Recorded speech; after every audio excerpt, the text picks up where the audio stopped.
My name is Claire Thompson. It's strange how life can change in the blink of an eye. It was a summer afternoon, sunny and vibrant, the kind of day that makes you feel like all is right in the world. My son, Michael, was just 5 years old, with his messy blonde hair and those bright blue eyes that reflected the innocence of his age.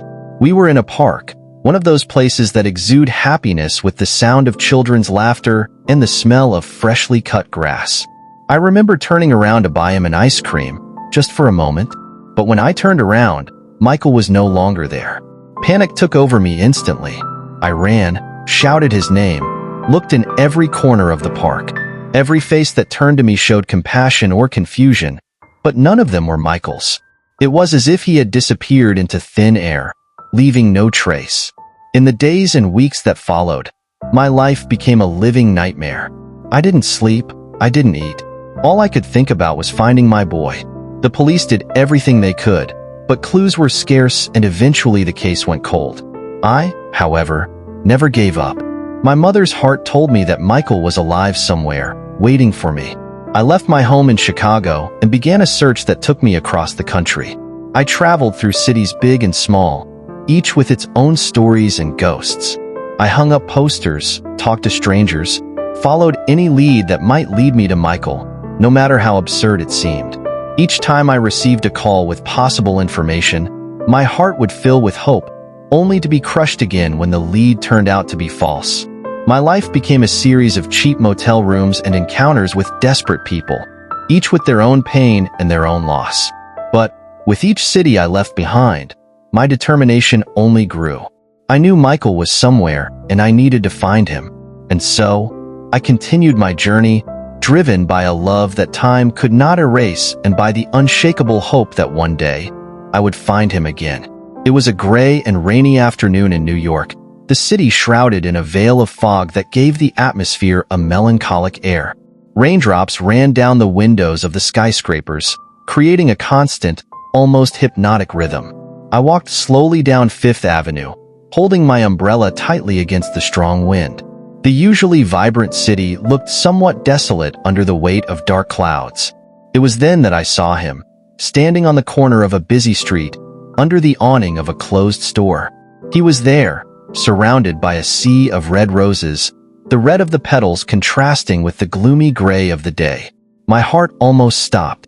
There was something about the way he held the flowers, the sadness that emanated from his gaze, that made me freeze in place. Those hands, that face, they were so familiar to me. My heart began to beat wildly, a mixture of fear and hope overwhelming me. I wondered if it could be him, my Michael, the boy I had lost so many years ago. I approached, hesitantly, as a flood of memories flooded my mind. He was taller, thinner, and his expression carried a weight that no child should carry. But there was something in his eyes, those same blue eyes that I had never been able to forget. I took a deep breath, gathering the courage that only a desperate mother can have, and started running towards him. The people around me moved like indistinct shadows, while my focus remained fixed on him. My feet felt like they were barely touching the ground, and each step brought me closer to the truth I so feared and longed to discover. As I got closer, the words escaped my lips, almost a whisper. "Michael?" He looked up, an expression of surprise mixed with confusion appearing on his face. The world around me disappeared, leaving just the two of us in that moment suspended in time. Every detail of his face seemed to fit perfectly into the memories I had, and doubt began to give way to certainty. "It's me, Claire. I'm your mother," he said, his voice shaking with emotion. His eyes, those eyes that were so dear to me, now stared at me with a mixture of disbelief and distrust. My mind was in a whirl, trying to decipher what he was thinking. He opened his mouth to say something, but no words came out. He seemed lost, as if the weight of so many questions couldn't be lifted with a simple answer. At that moment, hope became a living flame within me. Even after all these years, I knew I had found my son. Time seemed to stop, and, amid the chaos of the city, all that mattered was the presence of that young man before me, the boy I had never stopped loving and looking for. I approached him, my heart beating so hard it seemed to echo in the city around me. The rain was falling harder now, creating small puddles that reflected the twinkling lights of passing cars. My voice was low and shaky, almost a whisper filled with contained emotion. "Michael." He looked up, his blue eyes meeting mine, full of confusion and amazement. For a moment, I felt like the entire universe had stopped to watch that moment. His eyebrows drew together in a perplexed frown, and he took a step back, instinctively pulling away. The pain in his gaze was palpable, as if he was trying to understand something beyond his comprehension. "I'm your mother, Claire," I said, my voice cracking with emotion. Every word was an effort, a desperate attempt to cross the barrier of ignorance that seemed to separate him from me. "Do not you remember me?" He shook his head slowly, his eyes filling with a deep sadness. "My name is David," he said, his voice soft and wavering. I don't know what you're talking about." The words fell on me like a hammer, crushing what little hope I had managed to muster. My heart shattered into 1,000 pieces, each fragment piercing my soul with unbearable pain. I felt as if the ground had been pulled out from under my feet, dropping me into a dark, endless abyss. But deep down, a flame of determination still burned. I knew I couldn't give up, that there was more to this story than he could remember or understand at that moment. Every bit of my maternal intuition screamed that this young man in front of me was, in fact, my Michael, my lost son. There was a truth hidden behind those confused eyes and the hard life he seemed to have led. I got a little closer, carefully, trying not to scare him even more. "David, you may not remember, but you are my son," I said softly, hoping my words penetrated the layers of uncertainty that shrouded his mind. "I lost you many years ago, and I've been looking for you ever since. Please let me help you remember." The confusion on his face was devastating to watch. He seemed to be struggling with an internal storm, trying to reconcile the life he knew with what I was saying. The rain continued to fall, drenching us, but I couldn't move. Every second felt like an eternity, and the fear of losing that tenuous connection I had established with him was unbearable. He looked away, his hands clutching the bouquet of roses he was selling, as if he was looking for some kind of anchorage amid the chaos of his emotions. I don't know who you are," he said finally, his voice broken by internal conflict. I knew the journey was just beginning, that the full truth was still hidden somewhere inside, waiting to be revealed. And with every fiber of my being, I was determined to help Michael, or David, as he now called himself, find his way back home to the true story of his life. In the days following our meeting, my mind was filled with constant restlessness. I needed to know more about David, find out what had happened to him in those lost years, and, most of all, understand why he didn't remember me. The big city can be an unforgiving place, but I was determined to find all the answers. I began my search for the shelter where he lived, a dark and desolate place, hidden among alleys and abandoned buildings. When we got there, the sight was devastating. Men and women of all ages, many with their faces marked by time and hard life on the streets. The entrance to the shelter was small and discreet, almost invisible to the naked eye, as if the pain that lived there preferred to hide from the view of the world. Inside the shelter, I met people who knew David. They spoke of him with a mixture of compassion and respect. An elderly woman, with gray hair and a wrinkled face, remembered when he had first been found. "He showed up here about 5 years ago," she said, her voice tired. "I didn't know his name or where he came from. I was lost, without any memory." I talked to other people too, who confirmed the same story. David was a mystery, a young man who had emerged from the shadows of the city, with no past and no family. He lived by selling flowers on the streets, a simple gesture, but it seemed to be his only way of connecting with the world around him. His calloused hands and sad eyes told the story of a life full of difficulties and loneliness. Every conversation I had deepened my desire to know the truth. I needed something more concrete, irrefutable proof that this young man was really my son. So I decided the only way to get that certainty was through a DNA test. I contacted a renowned laboratory and, with David's reluctant help, managed to collect a sample. The days following DNA collection were the longest of my life. Each hour seemed like an eternity, marked by anxiety and hope. I could barely sleep, my heart torn between the fear of discovering the truth and the hope that I had finally found my Michael. The phone was always at hand, ready for the moment the call from the laboratory arrived. Finally, the call came. I answered with shaking hands, my heart beating so hard I could hear it in my ears. The voice on the other end was calm and professional, but the words he spoke changed my life forever. The results of the DNA test confirmed that David is, in fact, Michael Thompson, his missing son. The words hit me like a blow. The world around me seemed to spin, and I had to hold on to the table to keep from falling. Tears of relief and pain began to stream down my face. Michael was alive, but the joy of knowing that was tinged with the sadness of everything he had been through and the loss of the years we could never get back. It had been a long and painful journey, but now I had the confirmation I needed. David was really Michael, my son. And although he didn't remember me, I was determined to rebuild our relationship and help him rediscover his true identity. The truth had been revealed, and with it, the hope of a new beginning. Sitting next to Michael in a small, cozy cafe, I felt the weight of the revelation I was about to make. He stared out the window, his fingers playing nervously with his coffee cup as I tried to find the right words to say. The environment around us was filled with the murmur of conversation and the welcoming aroma of roasting grains. But all of this seemed distant given the crucial moment we were living in. Michael, I began, my voice low and hesitant. I need to tell you something very important. He turned to me, his eyes reflecting a mix of curiosity and trepidation. I took a deep breath, trying to stay calm. I took a DNA test, and it confirmed something I already suspected. You are my son, the Michael I lost many years ago. For a moment, he stood still, as if time had stopped. His eyes widened, and he opened his mouth to speak, but no words came out.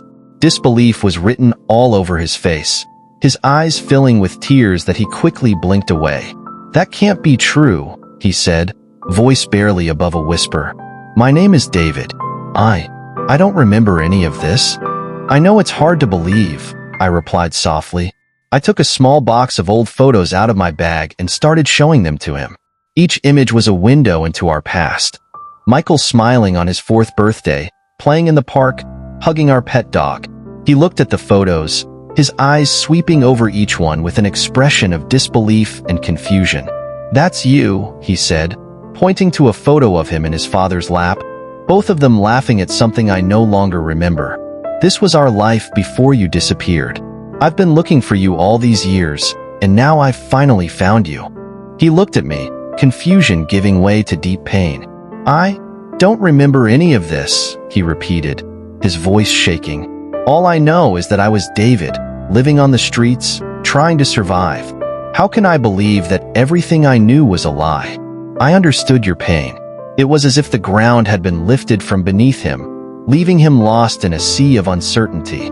But I was determined to help him remember, to bring back his childhood memories, and to rebuild the relationship that time and pain had destroyed. I placed my hand over his, offering as much comfort as I could. It's going to take time, I said, trying to convey to him the strength I needed to find myself. I don't expect you to remember everything at once, but I'm here to help you, to support you every step of the way.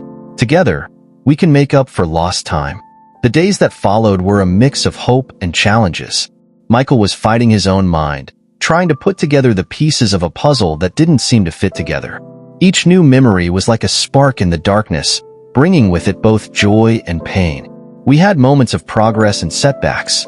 Sometimes he could remember a detail or a vague feeling that confirmed what I was saying. Other times, he would walk away, filled with confusion and sadness, so deep he almost couldn't bear it. I held him in my arms, promising that I wouldn't let him face all this alone. I knew that the road to making up for lost time would be long and painful, but every step towards the truth, no matter how small, was a victory. Together, we faced the shadows of the past, firm in the hope that, one day, we could build a new future. As I tried to rebuild the bond with my son, each day brought a new layer of understanding, but also a darkness that seemed to always lurk. Michael was trying to adapt to this new reality, but there was something that always kept him distant, a shadow that hovered over him, even in moments of joy. It was then that I began to discover the dark truth about his disappearance. I remember the day everything started to reveal itself.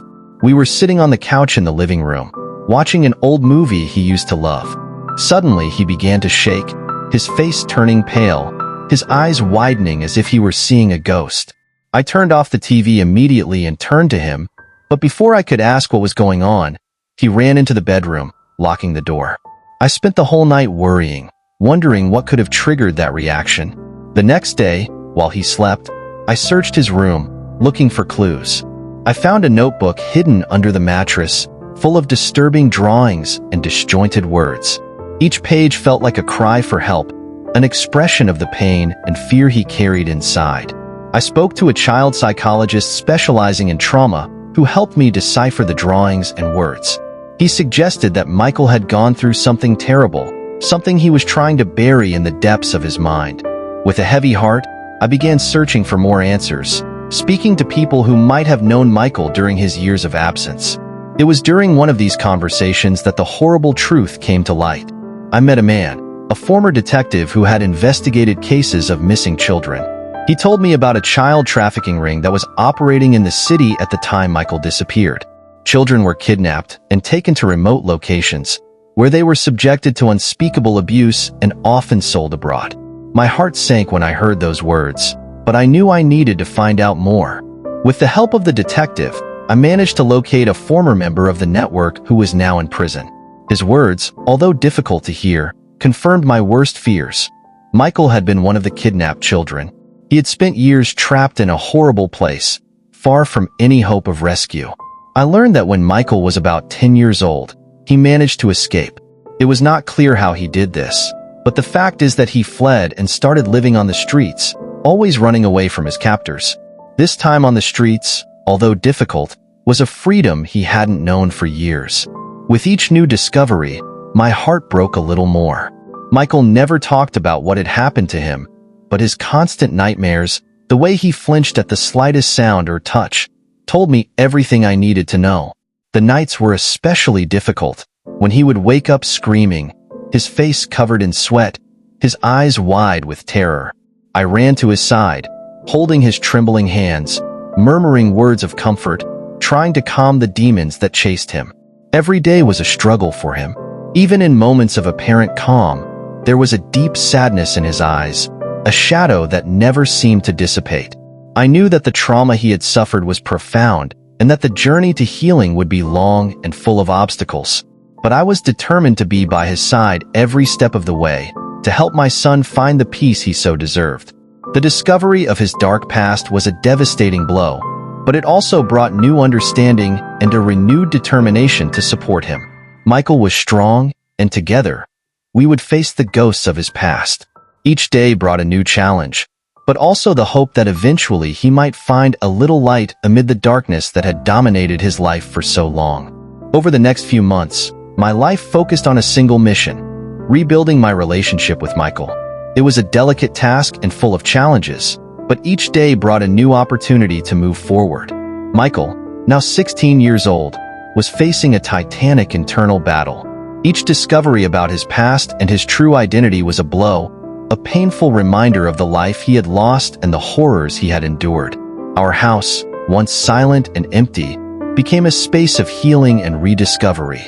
Every corner was filled with new memories, small victories that helped us move forward. Initially, Michael was withdrawn, reluctant to talk about his experiences or accept the affection I offered him. But I was determined to be by his side, with patience and unconditional love. We start with small steps. Every morning, I made a point of preparing his breakfast, a simple meal, but full of affection. Little by little, he started to feel more comfortable sharing these moments with me. On the weekends, we would go for walks in the park or visit museums, trying to reintroduce a sense of normalcy into his life. Every shy smile, every gesture of approach was a victory, a step in the right direction. The nights, however, were the hardest. Michael still suffered from nightmares, waking up in the middle of the night, his face covered in sweat and his eyes full of fear. I would run to his room, sit next to his bed and hold his hand until he calmed down. He murmured words of comfort, promising that the monsters of the past could no longer reach him. These moments were painful, but they also brought us closer together, reinforcing the trust we were trying to rebuild. We started attending therapy sessions together. It was a painful but necessary process. In the safety of his office, Michael began to open his heart, sharing his fragmented memories and the fears that haunted him. It was like walking through an emotional minefield, where every step could trigger an explosion of pent-up pain. But each session also brought relief, a catharsis that helped him release some of the weight he was carrying. We discovered that he had a natural talent for art. I started encouraging him to express his emotions through drawing and painting. Over time, he began to create works that were both beautiful and disturbing, a window into his tormented soul. His room became an improvised studio with canvases, brushes, and tubes of paint scattered everywhere. Art has become an outlet, a way to channel pain into something constructive and positive. We also tried to reintroduce some elements from his childhood. I went to pick up our old dog, Max, who had been living with a friend since Michael's disappearance. His reaction upon meeting Max was emotional.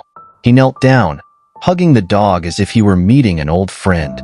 It was a moment of pure relief and happiness, a rare glimpse of the child he had been before all this happened. The challenges were many. Michael struggled to adjust to school, finding it difficult to socialize and keep up with his studies. He faced curious looks and, at times, cruel comments from colleagues who did not understand his situation. But I was by his side, offering support and encouragement, helping him overcome every obstacle. The journey was arduous and filled with moments of doubt and pain, but every little bit of progress was a significant victory.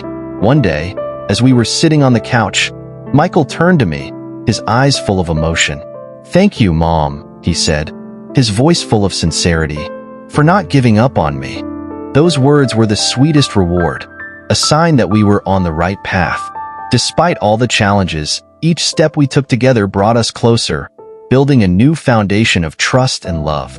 And although the road to full recovery was long, we were ready to face it together, certain that the love we shared was stronger than any pain or trauma. During the months we tried to rebuild our lives and find a new normal, the shadow of Michael's past continued to loom over us.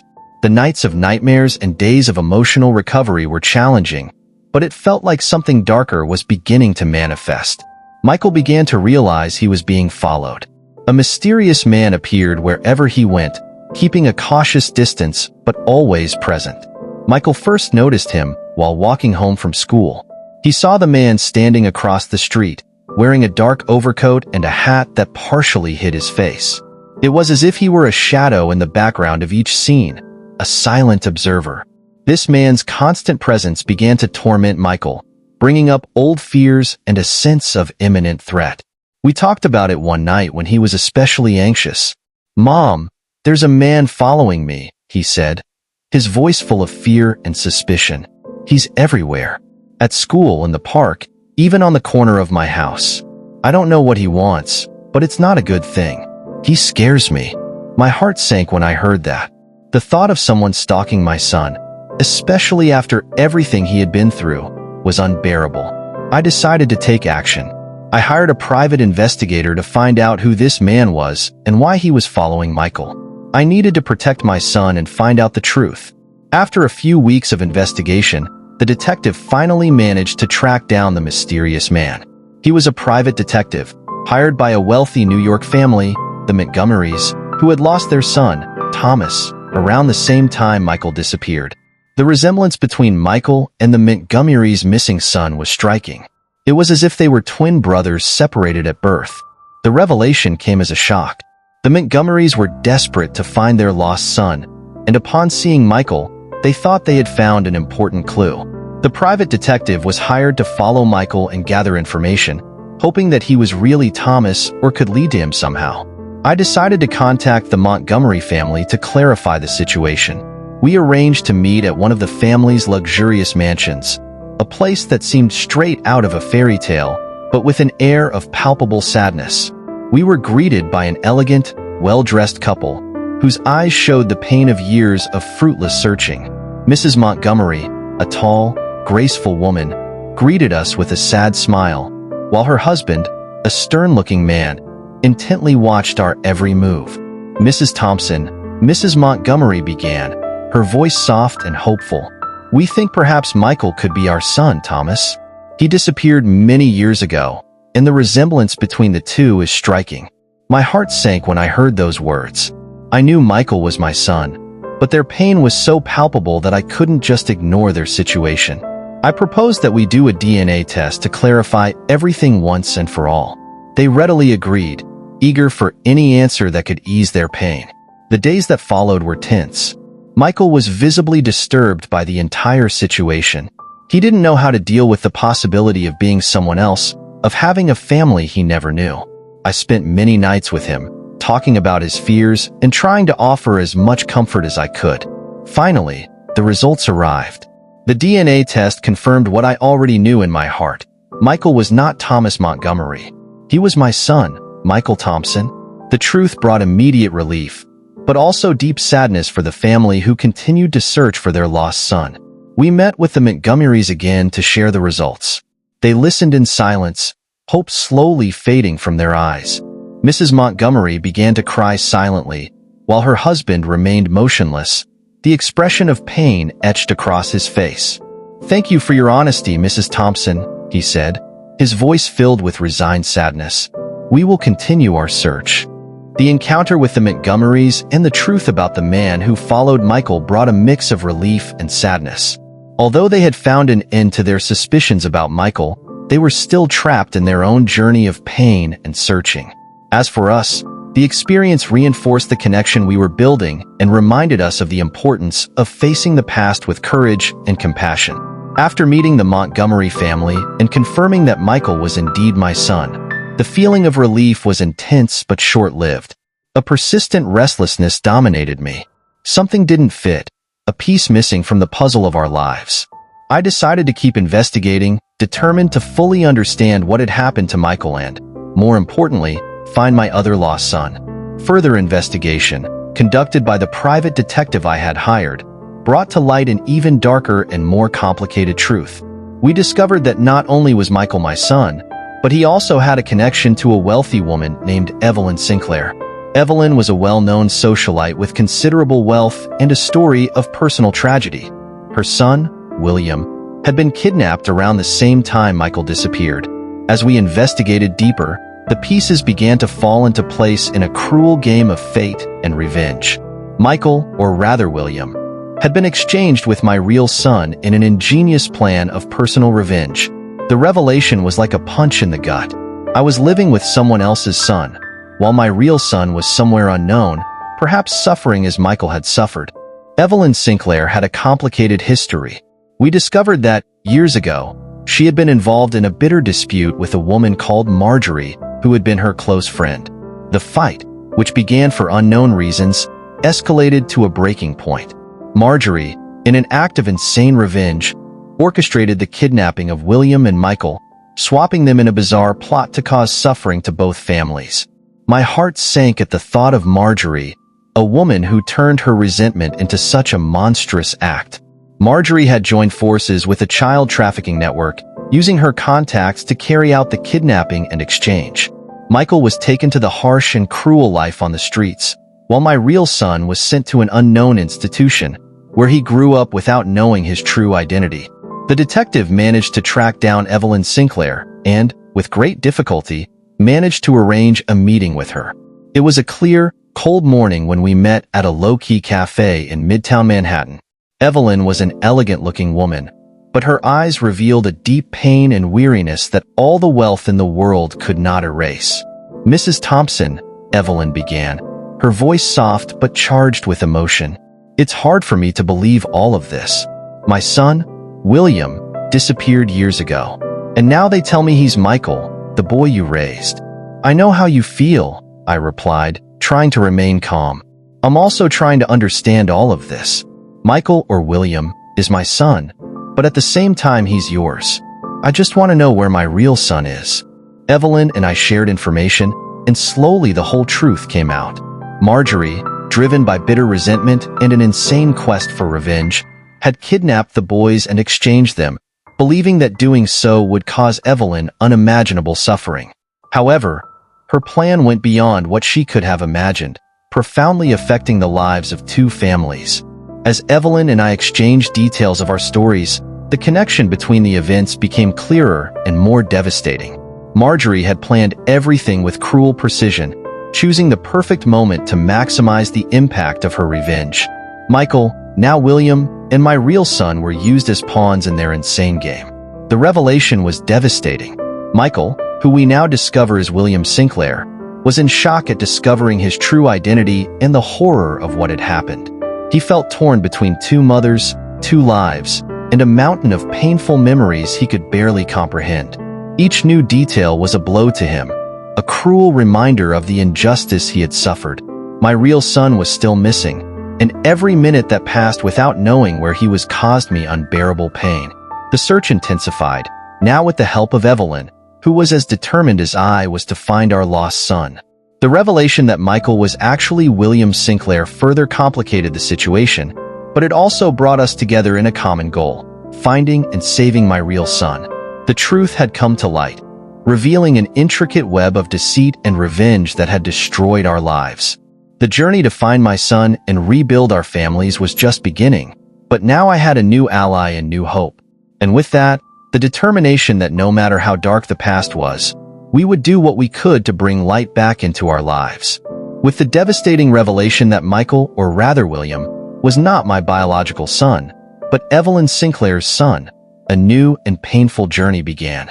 Determined to find my true son and help Michael find his identity again, I embarked on a search that proved to be full of challenges and twists and turns. Michael, or William, was going through an identity crisis. The boy who had suffered so much on the streets, who had been kidnapped and who now discovered that the woman who raised him was not his biological mother, needed to find his own way. Every day was an emotional battle. I was by his side, offering all the love and support he needed, but I knew deep down he had to find out for himself who he was. Meanwhile, Evelyn and I have become unlikely allies. She, a woman accustomed to the comforts of wealth, found herself faced with a painful truth and a desperate need to right what was wrong. Together, with the support of the private detective, we began to follow every lead we could find as to the whereabouts of my real son. The search took us to dark and unexpected places. We visited shelters, hospitals, and even prisons, always hoping to find a clue that would lead us to him. Each time a lead turned out to be false, discouragement threatened to consume us, but the hope of a final reunion gave us the strength to continue. The feeling that my son was somewhere, waiting to be found, was what kept me going. Michael, for his part, was on a journey of self-discovery. He began attending more intensive therapy sessions and exploring new forms of expression through art. His drawings and paintings became more introspective, reflecting the internal battle he fought to understand his place in the world. He began using the name William, a first step towards embracing his true identity, although it was still a difficult path. On one of our many trips in search of my son, we found a clue that led us to a small village on the outskirts of New Jersey. A former worker at a local orphanage told us about a boy who had arrived without identification around the same time my son went missing. Hope was renewed, but it also brought with it the anxiety of facing what we might encounter.